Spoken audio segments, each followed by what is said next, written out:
I've been living in Dubai part-time for the last 3 years. And in this video, I'm gonna give you a rough idea of the financial implications or what you can expect to spend living there. I'm gonna mention a couple of common myths or beliefs that I really feel like are pushed on us here in the Western world about what it's actually like to live in the Middle East. I'm not gonna lie, the main motivator, the main reason why I moved was to be tax efficient in the new stuff that I'm working on. Now, just for some context here, I'm a 24-year-old entrepreneur born and raised in Vancouver, Canada. I've spent pretty much my whole life in Vancouver, and ultimately I decided to make this move after having learned about it through a few friends and connections of mine. And then finally, I'm gonna give you my opinion and if I actually think that it's worth it to potentially live or move to Dubai. So starting out right away, let's talk about the pros of moving to Dubai. Well, the first thing that comes to mind for me is the safety. I mean, literally nothing bad will happen to you in this place. Now, like I said, I've lived there part-time for the past 2.5, 3 years, which probably in total amounted to just under a year in terms of actual time spent. And throughout this time, I did a lot. I went to a lot of places. I never once had any altercations. I never once had people look at me in strange ways. I never once saw people breaking the law. And I never once felt unsafe or in a place where I couldn't trust my surroundings and the people who were around me. On top of that, there's been many times where I've went to gyms, I've went to beach clubs, and I've left my bag, including my phone, my laptop, my wallet, sometimes even cash, for multiple hours at a time, and I've always came back and found it exactly where I've left it. Now, I understand that a lot of people might actually view this as a con, especially here in the Western world, because there's CCTV everywhere, and the government is always watching you, and they're extremely strict. That's why they have the safety, but I would never want to be in a society like that. And my explanation why I view this safety as a pro is because I am a perfectly law-abiding citizen. I don't have any plans to break the law or break the rules or harm anybody around me or steal anything, etc., etc. And because of that, I actually feel a lot safer and a lot more comfortable in a society that is always watching over me and everybody else around me, because I know that I'm going to be safe and I'm going to be taken care of. Versus, you know, a lot of cities in North America, I'd say Vancouver included, that's not really the case, and people do get away with a lot of illegal shit here. The next pro that I'll talk about is the networking and the business opportunity or development that you get in moving to Dubai. Look, everybody around you is hustling, everybody's leveling themselves up. There's just this collective energy about the place that is working towards a grander vision. The city and the country is practically run by entrepreneurs. The rulers of Dubai have a grand vision for how the city and how the place will look over the next 20, 40, and 60 years. And I think that's a beautiful thing because it rubs off on all of its citizens. They've removed all of the red tape. You don't have to wait multiple years to get developer permits and take action on any business. No, you can start today. Literally anywhere I go, whether that be the gym or whether that be a nice restaurant, there are friendly, happy people who are leveling up, who are working on themselves, who are working on their businesses, that are ready to chat with you, to explore potential collaboration. And that really does make a big difference. Coming from Vancouver and in Canada, I feel like everybody's really closed off about their wealth and what they do. They're not willing to share, they're not willing to collaborate, and ultimately that does inhibit growth. So moving to Dubai has been a breath of fresh air for me when it comes to looking to expand my operations, looking to expand what I do, meeting like-minded individuals, and seeing what we can potentially do together. Not to mention the amount of opportunity that living in that country presents to you. I mean, because I make a very substantial income for somebody of my age, a lot of doors have swung wide open for me just by living there. As an example, shortly into moving there, I decided to look into buying real estate, and within just a few months later, I ended up closing on my first property ever, and now I'm looking at more. And just the ease and convenience of me being able to do that has been unmatched by that of what I've seen in my home country. Now that brings me to the next major pro, which is the convenience of everything. I mean, look, they have literally solved every problem you could ever think of there. Let's say your car's running low on gas, you can literally call up this company that will pull up to your house and put gas into your car, so you no longer have to go to the gas station. If you're feeling a little bit sore and you want a massage, in the click of one button on this app called Kareem, you can order a massage, you can order a facial, you can order laundry services, you can order home cleaning services, you can have a barber pull up to your house and give you a fresh trim, which I abuse pretty much every single week. But my point being is there are so many convenient services there for you, to the point where if you wanted to, you literally don't even have to leave your house or apartment, and you can have everything taken care of by somebody else so that you can focus on your main mission, your business, whatever it is that you came out there to do in the first place. Now, the next big pro I would say is entertainment. Look, Dubai is an amazing place when it comes to having fun. And I think it's a place that absolutely everybody should visit at some point in time, at least as a tourist, because they are building the biggest and the best of pretty much everything in the world. You have the tallest building in the world, you have the biggest water park in the world, you have the only 7-star hotel in the world, but it's still pretty cool. And it feels like every time I go there, there's a whole host of new activities, new restaurants, new malls, or just new things to check out in general. And then I would say the last main pro on my list is the access to travel. Because Dubai is a major hub city, there's so many flights coming in and out every single day. It's also extremely close to a lot of beautiful destinations in Europe. There are a lot of beautiful destinations in the Middle East, and it's even closer to some parts of Asia for me than coming all the way from North America. So for somebody being from this side of the world that loves to travel, it is definitely a treat to live in Dubai part-time, because there's so many amazing places that I can just take a short flight over to and visit. But now moving on to the cons, I'd say on the flip side of that, if you are somebody from North America,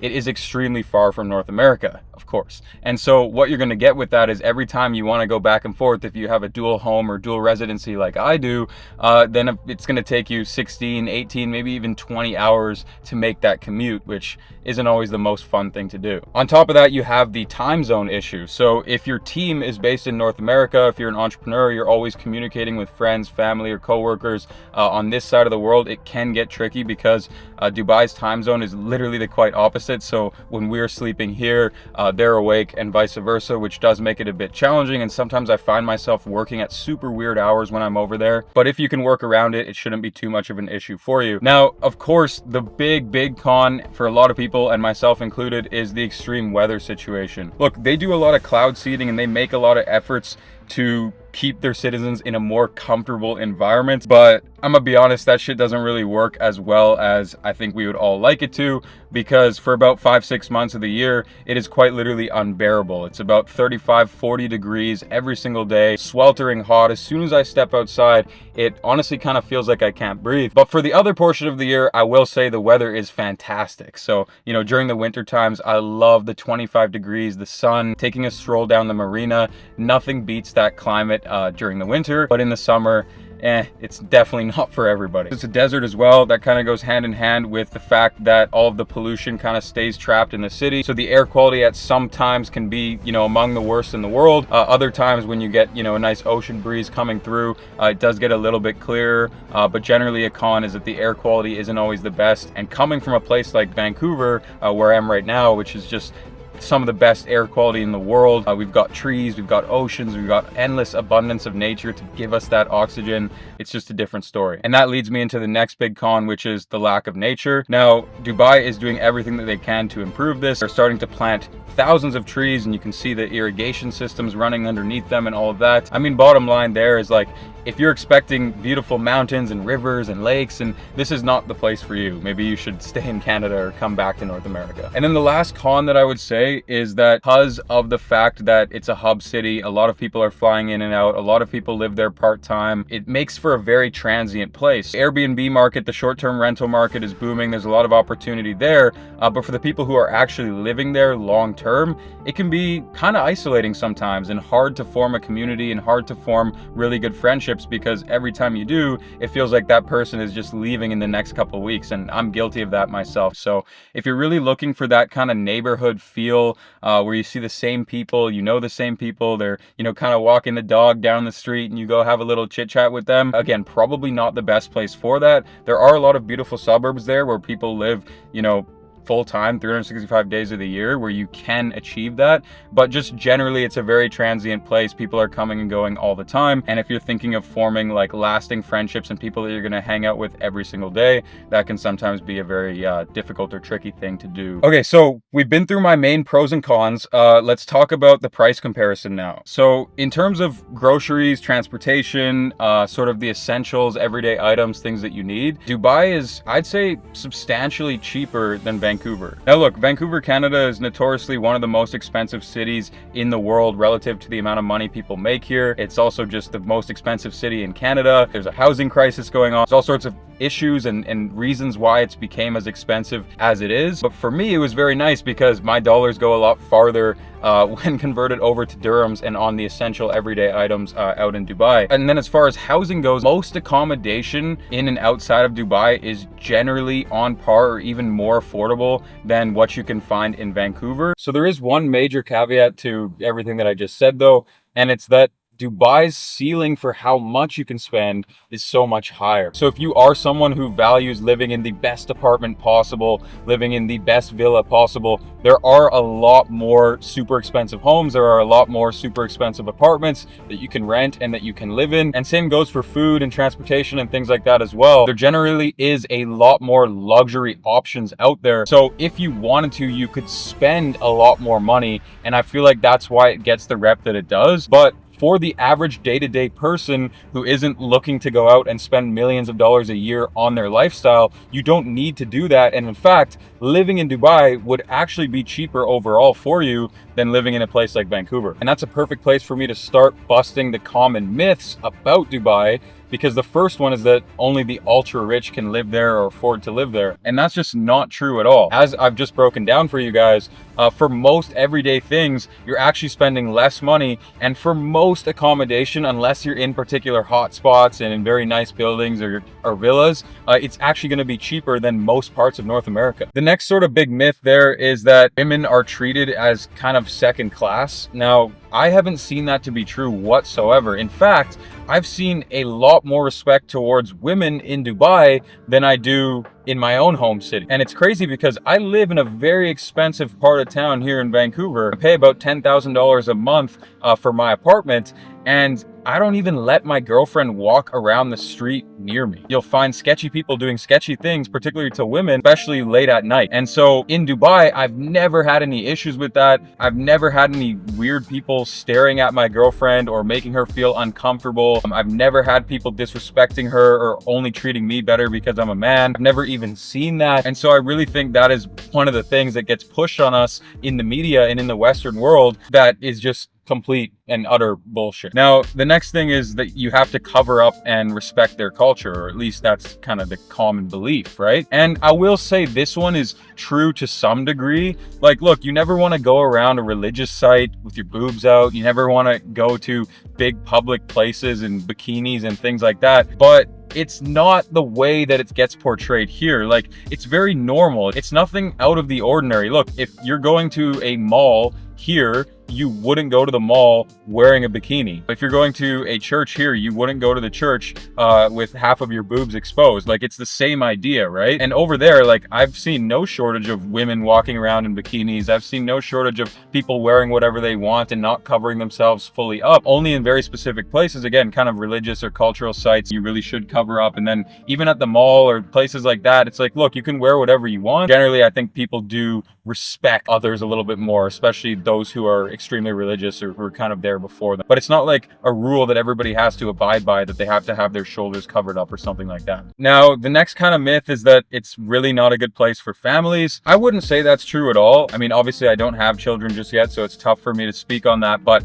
I have seen a lot of great suburbs where a lot of families are living there and kids look like they're having an amazing time. There's a lot of infrastructure built for kids. There's a lot of playgrounds, parks, recreational facilities. And if anything, I'd rather my kids be going to those type of places than walking around on the streets of Vancouver, just because of the whole safety issue and the type of people that mill about here on a day-to-day basis as well. So I really think that if you have a family, if you have children, there's definitely a way to make it work. And it's definitely not a thing where they don't respect families. If anything, I feel like they encourage families even more, and they're even more family oriented with their culture, and they're building the city in a way that suits just that. And then the next common myth that I'll bust right now is that people think that you cannot drink. In my experience, pretty much every restaurant, every bar, every beach club that I've went to, the liquor's been free flowing. People have been drinking a lot and having a great time. Now, I'm not a big drinker, So maybe I haven't experienced, like I've never went to a liquor store or even tried to acquire liquor on my own. I've just bought liquor when I'm out, but I've never had an issue. I really don't think that it's something to be concerned about. If you're someone who loves to drink wine or beer on the weekend or whatever, you can do that more than enough in Dubai. Although when it comes to drugs, absolutely no go. I don't know or have heard of anybody in my circles or my networks in Dubai that are frequently using drugs there, because obviously, you know, it can lead to very serious implications for you legally. I personally think that's a good thing, but you know, to each their own about recreational drug usage, I guess. Now, what's my opinion and why am I back in Vancouver if I'm saying that Dubai is so great, which I feel like I generally have? Well, the truth is, I don't live in Dubai full time, and I probably wouldn't. I love the split that I have right now, living sort of part of the year in Canada, part of the year in Dubai, and then traveling a little bit. And the reason for that is because some of the things that I value the most in my life are my deep connections and friendships with the people around me, and of course my family. And most of those people are here in Vancouver, given the fact that I've grown up here my whole life. And so I would just never be able to fully throw that away and make the move full time. And so I always find myself coming back. And that's really the main reason. The secondary reason, of course, is that I do love hikes. I do love going to lakes. So the nature is something for me, but it's not as important. Look, I don't need to be in nature 24/7. So I think with my split, half the year in Dubai, half the year at home, it gives me the perfect amount of time to spend outdoors in nature. Overall, I think if you're somebody very similar to me, it makes sense for you to have maybe a secondary base in Dubai and do a little part-time situation like I'm doing. But if you're somebody that maybe doesn't have a lot of family, or maybe you want to bring your family with you, the full-time move to Dubai is definitely viable. I would just be cautious of that extreme heat in the summer, because I do believe that can get to anyone. Another major advantage is a lot of people go to Europe. You're very close to a lot of beautiful places that you can just jet off to when it gets too hot in Dubai, and a lot of those places are beautiful and perfect to visit in the summertime as well. And I did say that generally you would spend less money overall moving to Dubai. That holds true, except for if you're the kind of person like me who does enjoy the luxury, the opulence, the finer things in life. Obviously, I'm sitting here in a Lamborghini. Your ceiling for how much you can spend is going to be a lot more in Dubai. And if you are doing the constantly bouncing around and back and forth and traveling, your expenses will add up quickly. So I would say make sure you're at a pretty substantial income before making the part-time move, but you can make the full-time move really whenever you want. If you can afford to live in any major North American city, you can more than afford to live in Dubai full-time. So that's pretty much it. That's my conclusion, or my sort of review on living in Dubai part-time for the past few years. I hope you guys enjoyed it. Let me know if I missed anything in the comments, or let me know about your opinions, feedbacks for any of you guys who have traveled there or who live there. I just always love to learn more about the city and the place that I now call my second home. So thanks for watching, and I'll see you guys soon. Peace.